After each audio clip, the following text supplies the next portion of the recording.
how do Karaites pray? I mentioned earlier that Karaites pray with something called full prostration. This is actually my father right here, leading a Karaite prayer in 1984 in Foster City, California. And you could see he's praying on his knees. Does anyone, what does this look like to you? Yeah, say it. No, never mind. Anyone? Yeah. It looks like how Muslims pray in mosques. That's exactly right. What's interesting, though, is that all Jews historically used to pray like this. In the Talmud, it talks about praying like this. In the Mishnah Torah, it talks about praying like this. Now, the Karaites and the Rabbinites have a slightly different way of prayer, but for the most part, they used to pray in this fashion. The Muslims actually borrowed this type of prayer from the Jews. So when you see the way the Muslims pray, you can think, or you should know, that this is actually the way that the Jews used to pray, and the Muslims borrowed it from the Jews. And what's also interesting is they most likely borrowed it from the Rabbinite Jews, not the Karaite Jews.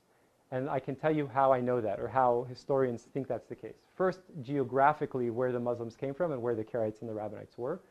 But also, you see that the Karaites are praying on rugs. The praying on rugs was actually an old rabbinic tradition, so that the rabbis didn't bow down and pray on hard stone or cement. They had a prohibition against praying on stone or bowing down on stone. So they started praying with rugs.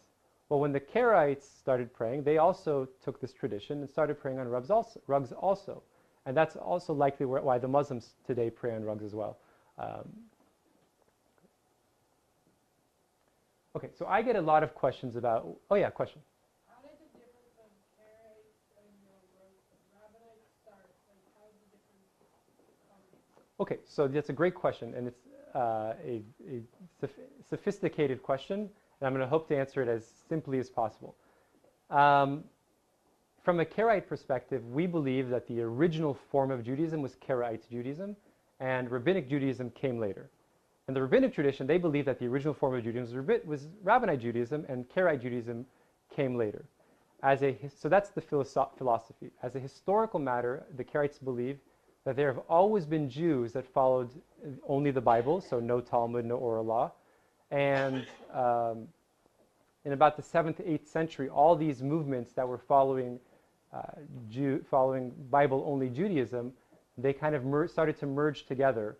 And by the 10th century, there was a full movement of Jews who followed just the Bible and just the Karaite tradition, and there were also Jews who followed the Rabbinic tradition. So it's going to depend who you ask for the answer. Is that